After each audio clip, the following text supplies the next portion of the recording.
What's poppin' people, it's your boy Zero, aka Black, Natsuki, Subaru, and today we are back with another ReZero chapter reading. Now, I am like a bit behind, which is a good thing. I like being behind because that means I get to binge shit. Also, new mic. Yay, so no more technical difficulties with the freaking mic. Because that's the main reason why I haven't been able to get a lot of content out or haven't really been putting stuff out. But you guys know how this goes. I'm bricked up. You're bricked up. Let's be bricked up together and read some ReZero. And we are on Arc 9, Chapter 44. Collision beneath the water's surface. And so far, I'll say, like, God, man, Arc 9 is so fucking good. It's been so fucking amazing. Well, let's get into this. So I'm pretty sure I read all of this first part. So the plan had been the plan had been constructed around the opinions of Klein, a man intimately familiar with the authority of Justicia. And while all personnel were united in their efforts to bring about the success of this stratagem, the one ultimately contributing the most was Petra. Without her, nary would this battle have even commenced. And that had now culminated in this very moment. Tightly biting down on her lip, Petra's nails firmly dug into the shoulders of Ramji as she sat on him. He felt no pain from the likes of a young girl's nails, but the state of her mind as she subconsciously did so was unimaginable. The witch factors that reduce people to witches and send archbishops. The burden of handling one was something that could only be that could only have been understood by those who had actually done so. Furthermore, the duty that Petra now shouldered was one for which Ramji's own name had also been raised as a candidate. So they were gonna give it to Al too? Or not Al, Ramji? Albeit lacking in direct combat ability, his quick wits and ability to make decisions made him desirable to have on the battlefield or on the field of battle. That was precisely the role of Ramji and Petra, and while the difference in their camps had ultimately been the deciding factor, Petra's duty was one that Ramji could very well have ended up shouldering.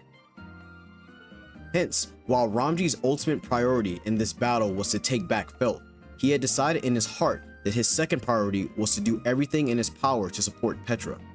If it meant that Petra's burden could become even just a little bit lighter, he would devote his entire soul to ensuring that no blunders or oversights occurred in his judgments and instructions regarding the war situation.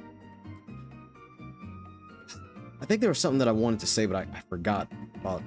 So, okay, something that I thought was like, I think is really cool, even though it's super late for me to say this, but I love that an aspect of like the major event in Arc 6, which is, you know, him or like Subaru reading Meilei's Book of the Dead, or yeah, reading Meilei's Book of the Dead, and then kind of like becoming like getting more mannerisms, I guess, of her, or like her, having her spirit haunt him, and it felt like she was actually there.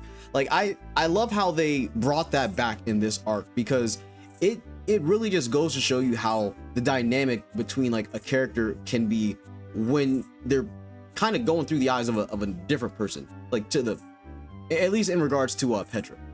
So Petra and Subaru, like that, like it's just so fascinating to me that like she's been so locked in, but as like herself and as Arc 4 Subaru, this shit is so good. This shit's so fucking good. All right, let's see. Scroll. Queen to Flowers Tree. What the fuck? I said fucking tree. Queen to Flowers 3. Noble to Lightning 2.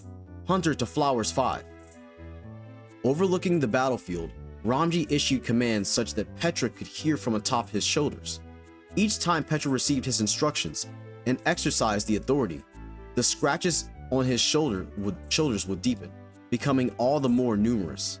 Primarily, it was the battle against gluttony in which compression could be utilized.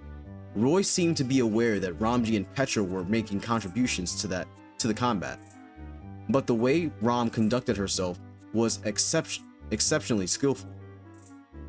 Oh, Ram. Oh, what the fuck? Ram. Oh yeah, I said it right. She continued to dexterously draw the opponent's attention, ensuring that he could not lay a hand on those in the position of command. The fact that the combat continued to ebb and flow with a paper-thin difference, even when in...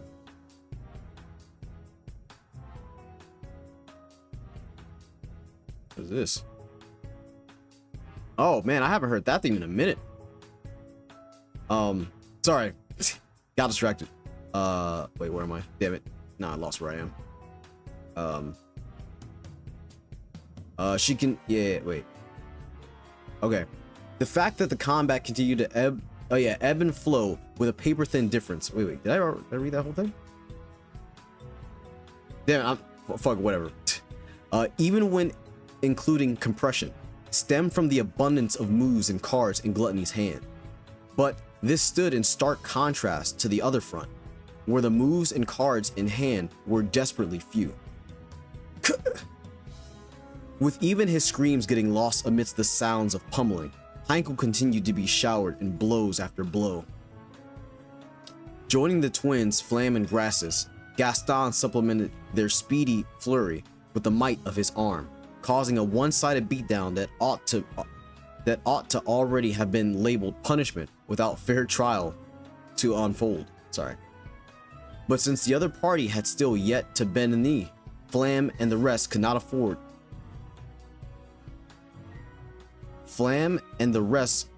afford ease off either. That was a weird wording. On both fronts, a nudge would be required for things to progress. It happened right after he had reached that thought. Petra called out, "Ramoji-san!" And with Ramji, her eyes met.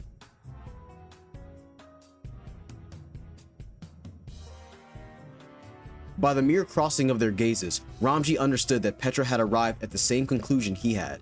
Without even sparing the time to not in agreement, Ramji kept a keen eye out for a golden opportunity. And then... Queen to Yang 5! As Ramji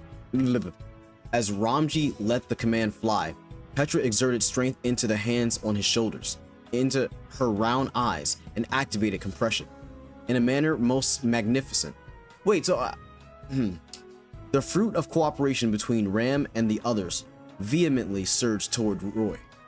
So I'm confused about like the compression. So every instant that she uses it, does she have to sacrifice something? Or based on the weight of what she sacrificed, could she use it a few times? Like, because they've been warping a lot. Like she's been sacrificing a lot. If she's able to use like compression based on like a certain amount of times, based on how great the sacrifice was, that would be sick. Because it seems kind of crazy that like when she's using it, like every single time she's sacrificing something. But I digress. Let me know what you guys think in the comments. Roy's petite frame engulfed the wind. He basked in the attacks of the king pig alongside two witch beasts and was blown away, spraying blood as he was shot up into the air. Roy had unmistakably been dealt a serious blow. Just before that decisive blow was made, Roy had attempted to invoke the authority of gluttony on Ram, but with that ending in a misfire, he had given birth to a significantly fatal opening. Once again, he was deeply impressed by the courage of Ram in lying that trap and having it actually succeeded, as well as Petra's ingenuity for having proposed it. Formerly Ram, now Ram Late. How? What? Taking advantage of the system, an unnatural proceeding to become adopted children had been performed for all personnel on the front lines whom gluttony had a chance of targeting. 'Twas an outlandish stratagem, that betrayed the expectations of the Sin Archbishop. Wait. Taking advantage of the system, an unnatural proceeding to become adopted children had been performed for all personnel on the front lines whom Gluttony had a chance of targeting. So they just became Petra's adopted kids? But with this, the situation had shifted. At the certain materialization of the move that had been desired to break the deadlock, Ramji tightly clenched his fist. And then, maintaining that momentum, he shifted his sights in an attempt to progress the other situation.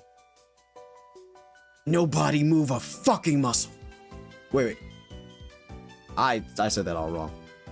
Nobody fucking move a muscle. If this personage's life is valuable to you.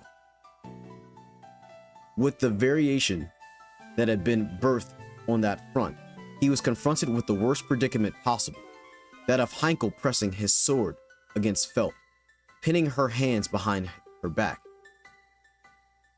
God, Buddha, Ad Lagna, for as long as I live, I hereby vow to never retell my favorite stories. Sheesh, bro. Dude. Sorry for everything up till now. In a lot of ways, I put way too much burden on your shoulders, old man. Giving that apology, it was right after Aldebaran had mercilessly beat down Heinkel by sheer force. Just when the latter had been about to take an overly hasty action while conversing with Felt.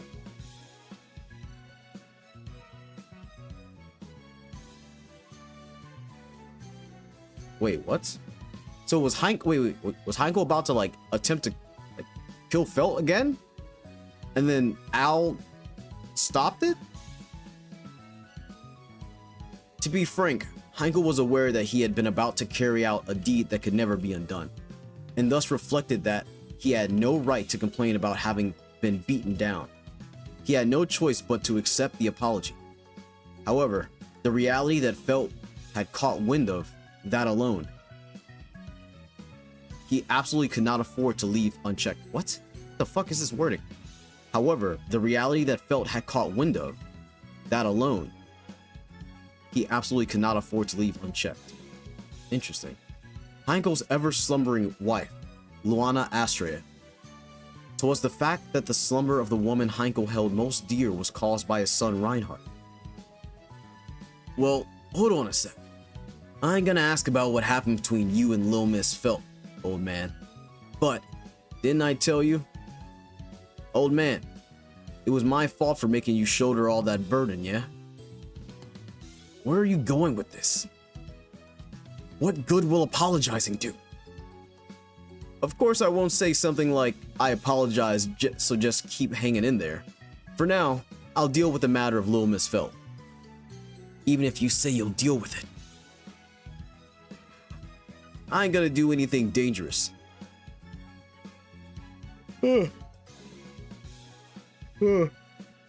Sorry, chat. Just got off work.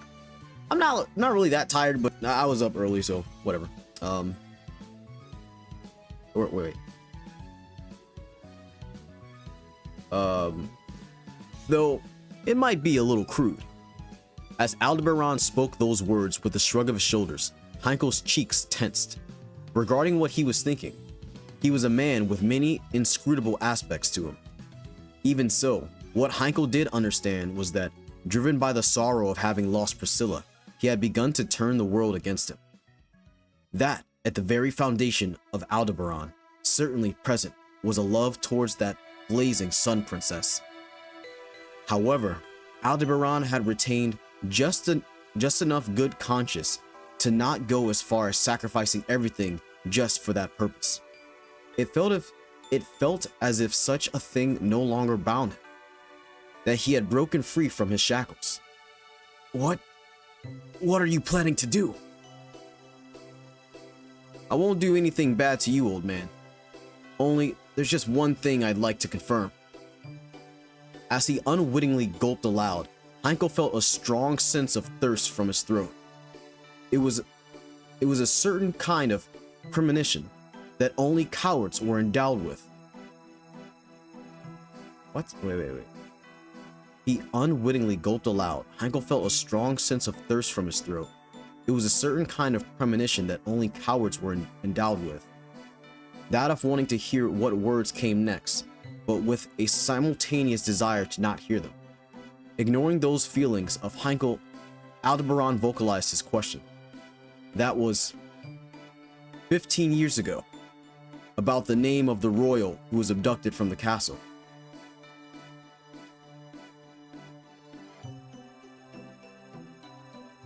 For Heinkel, nay, for anyone in the kingdom of Lagunica, speaking that name had gained a perception of being something of a taboo. 15 years ago, the daughter of the king's younger brother was abducted from the royal castle of Lagunica, and ever since then, her whereabouts had been unknown.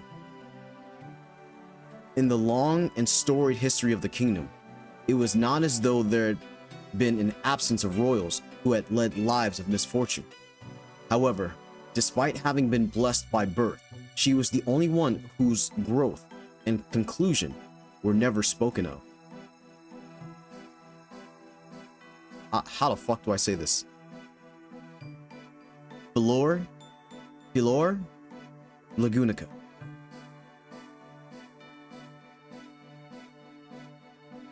The 41st king of the kingdom of Lagunica, Rondahal Lagunica, the daughter of his younger brother, Ford Lagunica, was the royal whom Heinkel had been suspected of abducting 15 years prior. Albeit the suspicions of abduction were false accusations. After circulating from one place to the next, Heinkel had onto the royal family to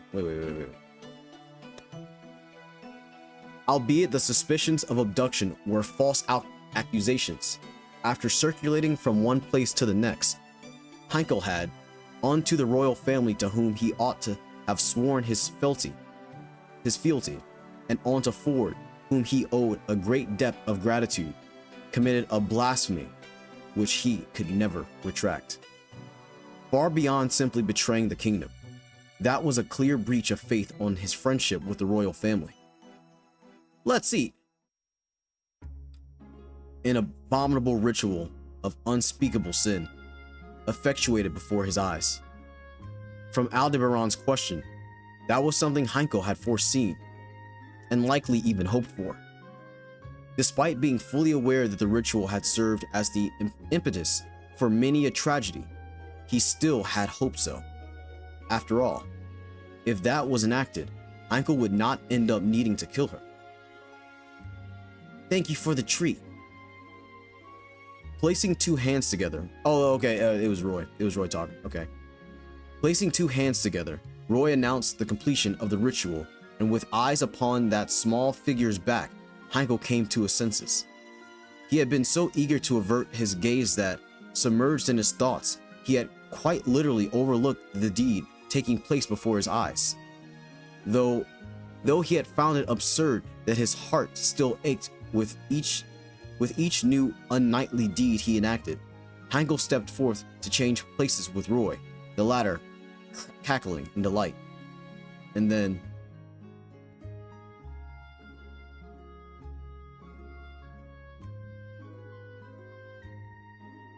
Filore-sama. Getting down on one knee, Heinkel called out to the girl in such a manner. Just what sort of answer had he been expecting?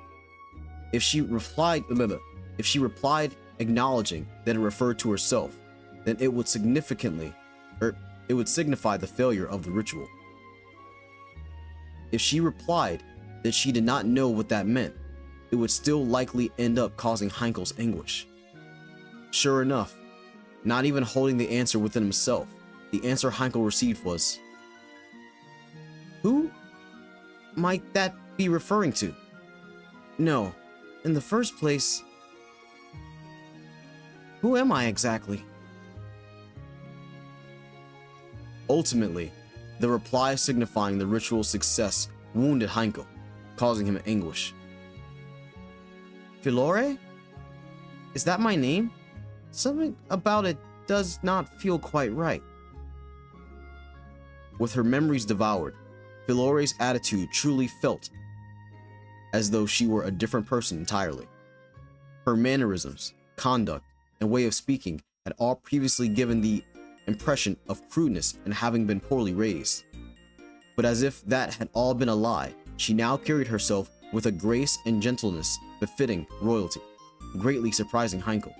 Damn, they fucking ate Felt's name. Why would he? No, ate her memories, ate her memories, ate her memories. But why?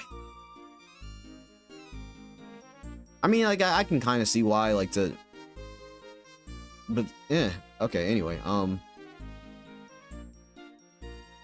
if not for the tragedy 15 years prior, she would have likely been a member of the royalty beloved by all. But in exchange for that, she would have probably ended up dying of the same illness as the rest of the royal family. As Heinkel was stricken with such deep emotions, Aldebaran made a rather tasteless comment. But that was likely the truth, the epidemic of unknown origin that seemed to have only targeted royalty. If Filore had been in the castle, she would have likely not escaped harm. Heinkel had been about to realize something about what that signified, but he shut his eyes, refusing to confront it directly. By this point, Heinkel's mind and body were already filled to the brim with the fulfillment of his dearest wish just ahead. His heart could not bear the shocking facts that kept being added one after another. Is there perhaps something troubling you? As Heinkel subconsciously placed his hands over his face, Filore inquired so of him. Even though she had been the one in a far more uncertain situation, being without her memories, for her to still display concern for others was an act in which Heinkel certainly glimpsed the blood of the Lagunican royal family.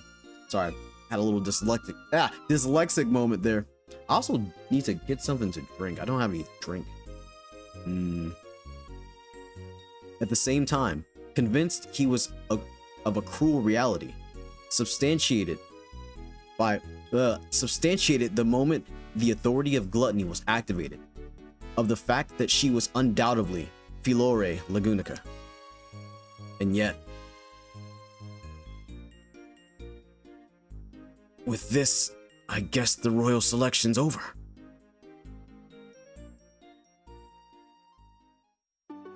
Why'd you think that, old man? Is there anything at all left? The reason why the royal selection is being held is to find a successor worthy of the throne. If it is to be said, it's a backup plan because the royal family perished. Now that we know that they didn't die out, it's a given that everyone will go back on it. As irony would have it, it was a truth that had only come to light because allowing Priscilla's death, Aldebaran had gone rogue and broke gluttony out of prison, and because she had gotten to the crux of Heinkel's heart before losing her memories. It almost seemed as if the world itself had exerted its control in order to install Filore on the throne. Of course, Heinkel did not suggest anything so insensitive as saying that even Priscilla's death had been for that purpose, but ultimately, Filore taking the throne would have been the most desirable outcome. He would awaken Luana. So long as that was fulfilled, it was in Heinkel's best interest for all matters to be settled without any problems. Hence, the Witch of Envy would withdraw, and Filore would take the throne. Such did he desire. Alter. This is the most peaceful way to settle things. Got any problems with that? Just barely, because I was able to compromise on this. The little miss avoided getting hurt. I think it's a brilliant solution, Origin. It's just... Did you really think of this plan by yourself, Origin? It doesn't really seem like something you'd come up with. Next to Heinkel, as he came to terms with things, Aldebaran and the Divine Dragon debated over the treatment of Filore in such a manner. Be that as it may, at least the problem Heinkel had been carrying was shelved for now. But then again, there was no doubt that bringing Filore around without her memories would only sow the seeds for new problems. In that case, it won't become a problem or anything of the sort. That's fucking Ye, isn't it? Right, Al-sama? As Ye stealthily peered at his face from right next to him, Heinkel's breath caught, as if she had seen straight through Heinkel's inner apprehensions. She sent a sidelong glance his way, as if mocking him, before proceeding to encourage Aldebaran, as if presuming upon him. From Ye's disparaging attitude, he felt no sense of unease. What did give him a sense of unease was the demeanor Aldebaran displayed toward her. Yeah, I did promise the old man after all. Huh? Promise? That I'll be the one who deals with the matter of Lil Miss Felk. No, Lil Miss Filore. Declaring so with an aloof yet evidently callous attitude, Aldebaran ignored Heinkel's bewilderment and dealt with it.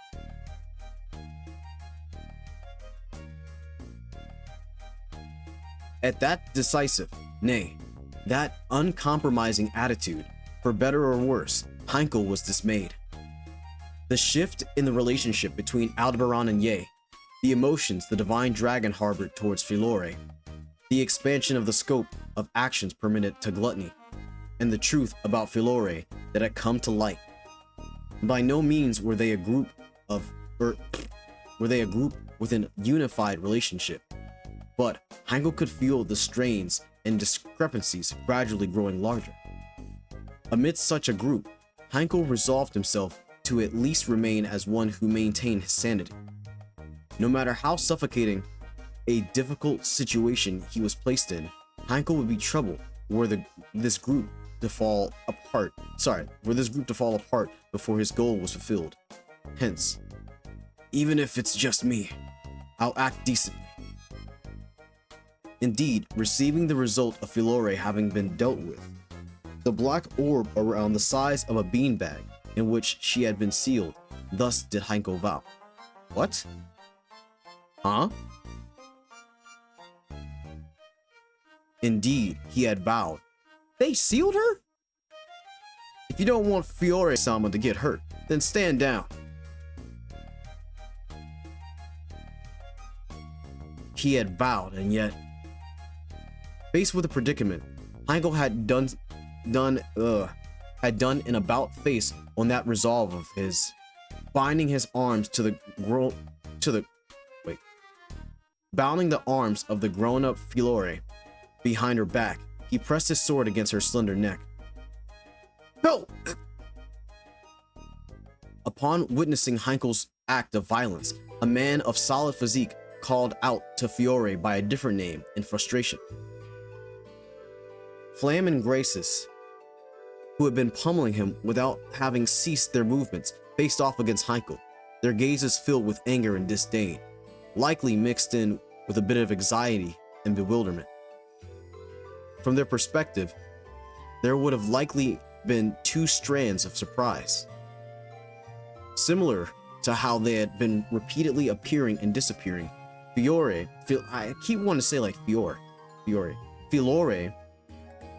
seemed to have appeared in Heinkel's hands without any forewarning.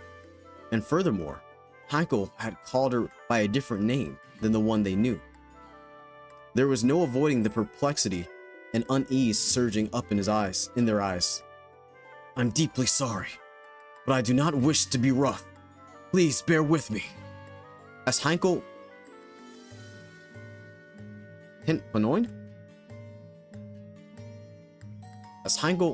pinioned the arms of Filore and spoke those words to her, he was disgusted at his own chicanery. He had endeavored in this battle that My brain has been doing fucking backflips. I also think I just need some water. Hold on.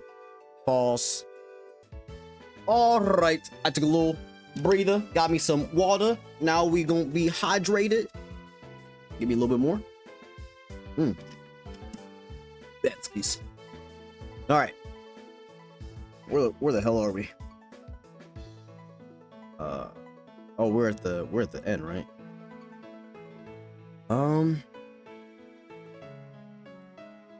Okay. He had endeavored. In this battle that had commenced all too suddenly, Heinkel had endeavored to the utmost to avoid getting Fiore involved, but he had given up. As always, his efforts had borne no fruit. Damn! And so, shattering the black orb with which Aldebaran had entrusted him, he released the sealed Fiore to the outside, and holding her hostage, he threatened the enemies who had appeared. He sealed her in the orb.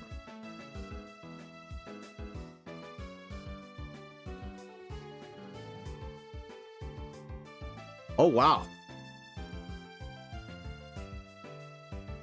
He sealed her in the orb, gave it to Heinkel.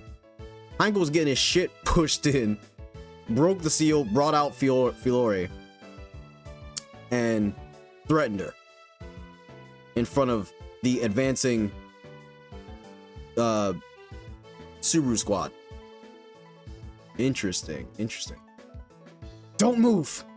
You don't want this person to get hurt, yeah? Wait, I thought I always already read this. What?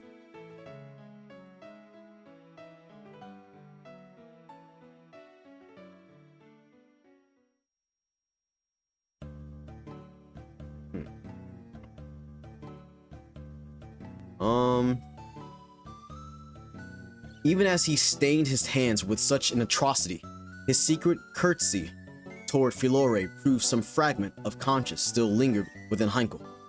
Before he had gained conviction that she was Fiore, he had been able to disregard the beautiful golden hair and the blazing red eyes that were proof of royalty as being not more than a mere accidental resemblance.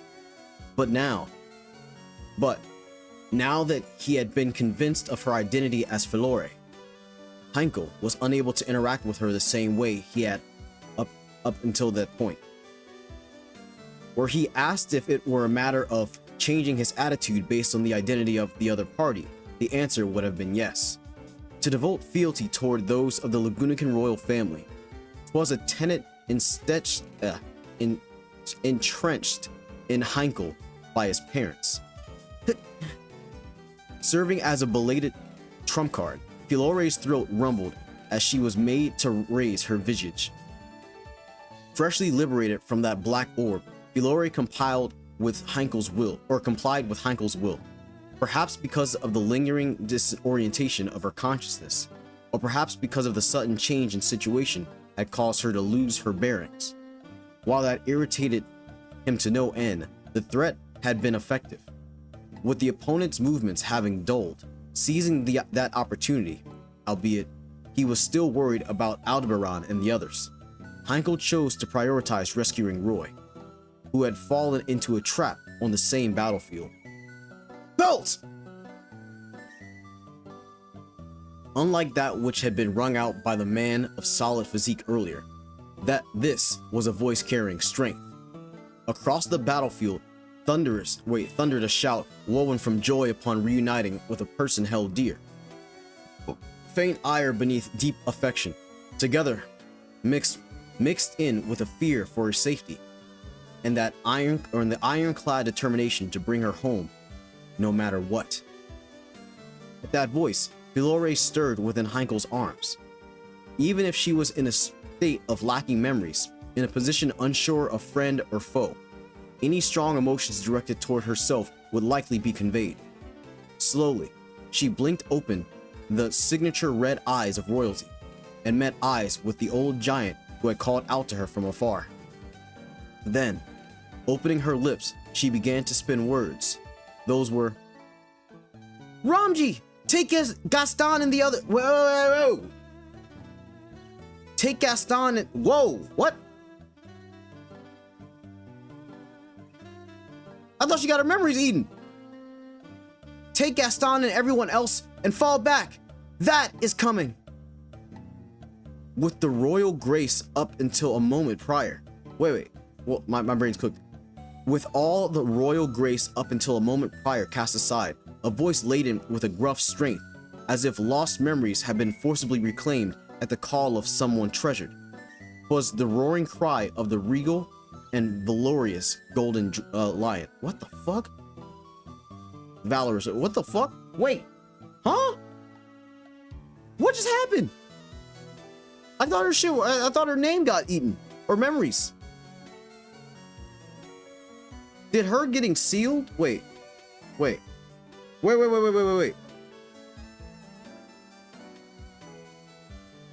Was it a trick? Wait, no, because if it didn't work, then Roy would have like threw up. Nani? God, Buddha, Ad Lagna, or as long as I live, I hereby vow to never call others by terms of endearment. That's crazy. The fact that she's able to think of this shit like so quickly. I mean, not quickly, but all of these different sacrifices, it's kind of crazy.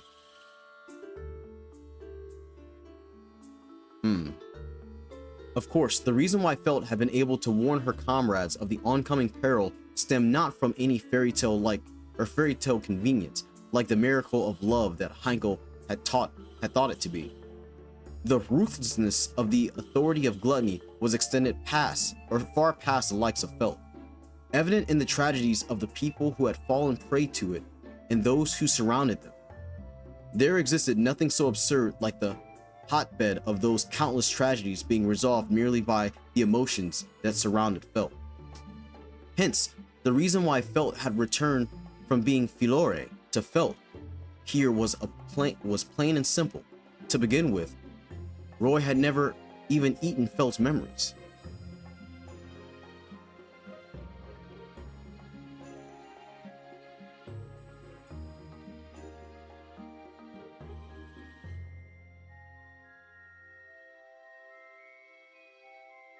About after this, Felt-chan, seems we've got no choice but to eat your memories.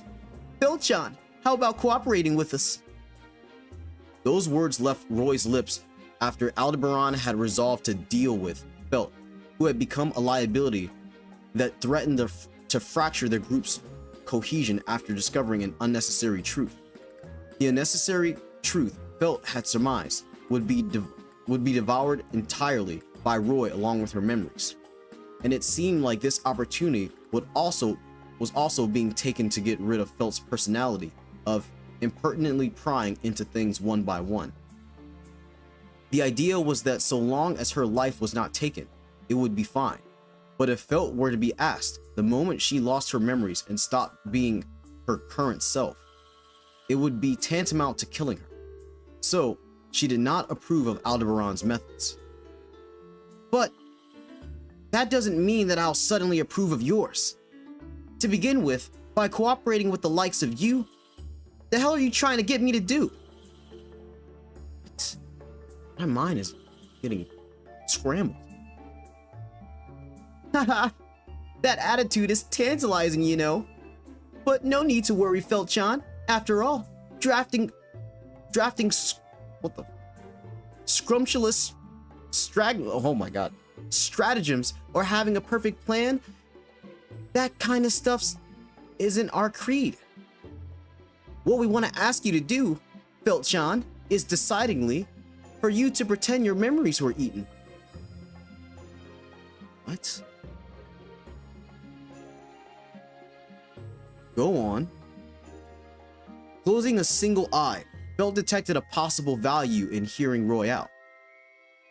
Viewing her reaction, Roy chortled, "That's the spirit," in delight from the bottom of his heart. It's not bad to keep going along with Helmet Uncle and the others like this, but if we don't take any action, the best we can hope for. Why is he being so? Why do I feel like he's being so calm?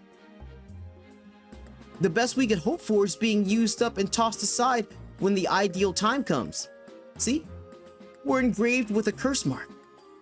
And it's quite the unfavorable situation we're in. That's why, you see? That's why you're pretending to have lost your memories, Felt-chan. Just keep aiming and watching out for a chance to retaliate like you've always been. We'll take advantage of the opportunity you might create, Felt-chan, in an attempt to slip out from our position as captive Sin Archbishop, after all. Oh, he's trying to escape. If I were to tell that to the helmet bastard, causing a falling out between you guys, you'd easily be eliminated. That line of thought also exists, you know? Yes, that's exactly it. Keep lying those sorts of traps. Okay, so he's trying to... He's trying to just get an escape route, I guess. Roy clapped his hands in great ecstasy, and trying to probe deeper into his true intentions, Felt quickly dismissed it. If he did happen to be concealing his true feelings, she did not think she could see through them. And it seemed to Felt that Roy was speaking sincerely. And, oh, okay. Huh. Okay, things are slightly making sense. And in reality, given Felt's position, it was also the best proposal she could ask for. Felt's position, at this rate, would be that of being robbed of her memories, with not a thing she could do about it. However, you'd need to have my name in order to even eat me in the first place. Your sibling didn't know it, and that caused him to throw up. Well, that's true, but even you know it's somewhere deep in your heart, don't you, Felt-chan? That your real name might very well be the same as that of the princess renowned from the kingdom's tragedy. Or perhaps you would like to confirm? Though if eclipsing succeeds using succeeds using that name, we'd end up acquiring your memories. But we'll be able to verify. How about it? Huh. Now there's a cheap provocation. Fine, I'm in. As Roy languidly hung his long tongue and peered at her face, Felt scoffed at him. Just who actually was she? Such a worthless question did not matter in the slightest to Felt. She knew that there were those to whom it might have mattered, but it was the same logic as before. That having her memory stolen would have been the same as being killed. Damn, like now that I think about it, that would, if you know you're about to lose all your memories, that would kind of be tantamount to like dying, because you wouldn't know yourself anymore. You wouldn't know who you are, and then like the entirety that was you literally would cease to exist. Your body's still there, but you as a person are not the same. So I guess effectively that would mean that you basically died. That's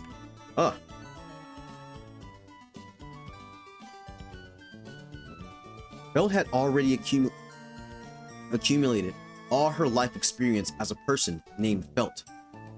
Sorry, but regardless of how it started, any life in which she was not Felt had ended before it even started.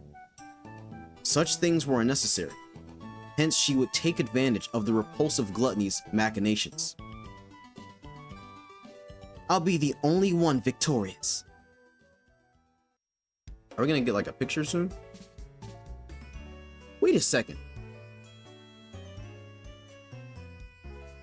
So was like the person in the image at the front of the chapter, was that Felt?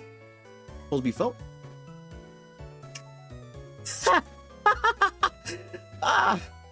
We thought you'd say that.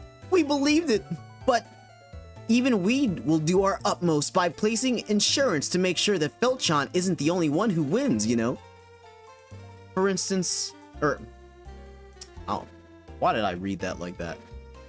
Insurance, eh? Don't say such lame things. Wager everything on a single shot. Such gallantry is cool and whatnot, but what's important to us isn't the likes of such pride.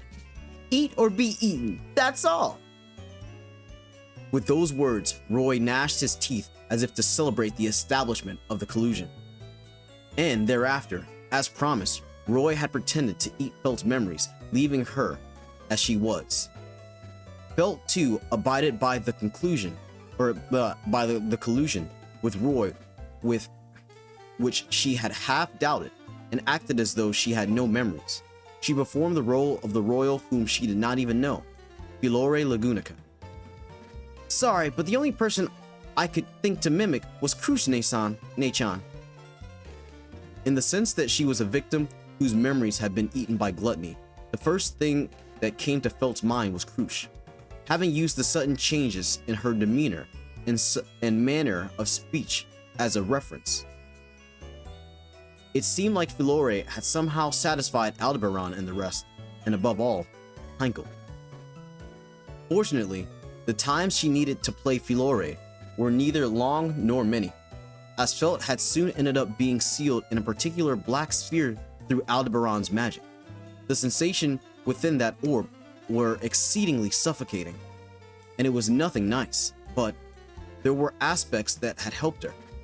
By reducing the amount of time she had needed to play Filore, she had managed to avoid revealing her subterfuge. Had Felt unwittingly revealed it, Roy's insurance would have been invoked. With such she had been threatened. Oh. Supposing Felt did not go along with this proposal, it had been prepared to ensure she had no choice but to go along with it, and to prevent her betrayal after she agreed, proving to serve as insurance in quite the literal sense of the word. That was, it's coming out from my shadow. While Heinkel Panoin, I need to see how to pronounce this word.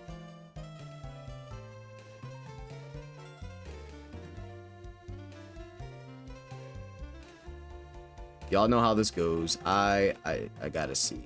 Let's see. Pinion. What? Pinion? Pinion. I'm retarded. I've been saying Panoin. The fuck's a Pinoin? While Heinkel pinioned her arms, holding his sword fastened against her neck, she shouted. Deceiving Aldebaran and his henchmen, the face-down trap card prepared by the Sin Archbishop of Gluttony, Roy Alfard, in order to flee from their grasp, listed alongside the White Whale and the Great Rabbit. It was the last of the three great witch beasts. The Black Serpent! Whoa. So it was in that in response to the breach of the agreed upon collusion brought forth to this theater of an all-out war between two factions was the Black Serpent, the Witch Beast. The Witch Beast of Pestilence, responsible for having massacred the most living creatures in this world since its birth.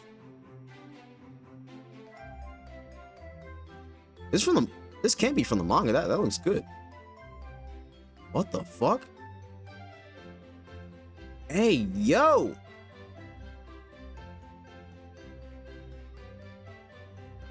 Hey, yo. Given how much Aldebaran and Subaru are determined to achieve their goals with the least amount of consequences, and the myriad of strong people involved in this scenario, be it authority or magical, I highly doubt Petra will truly pay all of those costs. She'll probably lose something like her memories of Subaru, but not everything listed, since she really wouldn't be able to do anything. Her memory being the witch trigger, she needs either to die or have her memory wiped. Otherwise, Reinhardt will be stuck for the last 4 arcs.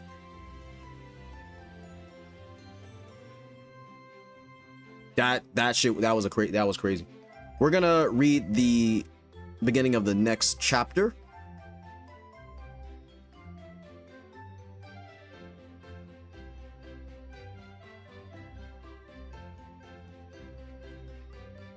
Holy shit.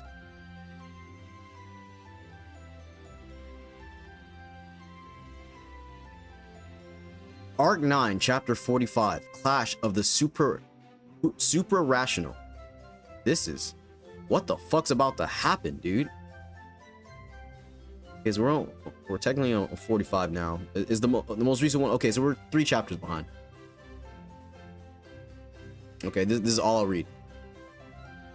God, Buddha, Adlagna, for as long as I live, I hereby vow to never invite another into my home. Damn!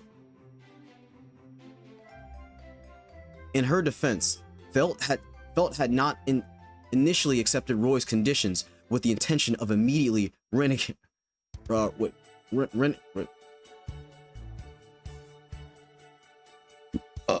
on, how the fuck do you say this? Reneging on them. The insurance he had imposed on her had certainly been insurance. That threat was known to Felt, and if she were to act carelessly in any way, it was very likely that she would bring enormous harm to not only her own life as a matter of course, but also to her surroundings. Therefore, despite how annoying it was, she intended to go along with Roy's plan, playing the part of Filore Lagunica and waiting for as large of an opening as possible from Aldebaran and the others. Of course, she intended on further outmaneuvering Roy as she tried to outmaneuver them. However, that determination within Felt was soon forced to change course. Felt! Released from the sealed space, while feeling the frigidity of steel against her skin, the skin of her neck, Felt poured everything into getting a grasp on the situation. The first thing was the insurance. That she would act as Filore, to prevent that which had a risk of being invoked, regardless of if Roy was watching or not. On top of that, she was seeing an opportunity to give any member of Aldebaran's group a taste of their own medicine. Such various determinations cracked the moment that familiar voice had called out to her. Pinned in a Nelson hold, Felt raised her head slightly and looked. Damn it. Oh, I want to read more. I'm gonna take a little breather, and then I'm gonna record the next reaction. But like, god damn, dude, like this shit's been going, bro. Like my mind, it trembles. My brain, it trembles. This has been your boy Zero, aka Natsuki Subaru. You guys know what to do. If you enjoyed the video, you enjoyed the reaction, leave a like. Don't forget to share it with your homies, subscribe, and hit that notification bell as well. That way you can stay updated on when I make videos, content go live, and all that good crazy shit. So as far as like me recording this, 43 is being uploaded right now. So I'm gonna go back to like the daily uploads until we get caught up, and then it's gonna resume like with more daily uploads. But all right, I'm gonna catch you guys in the next one. Peace out, my dudes.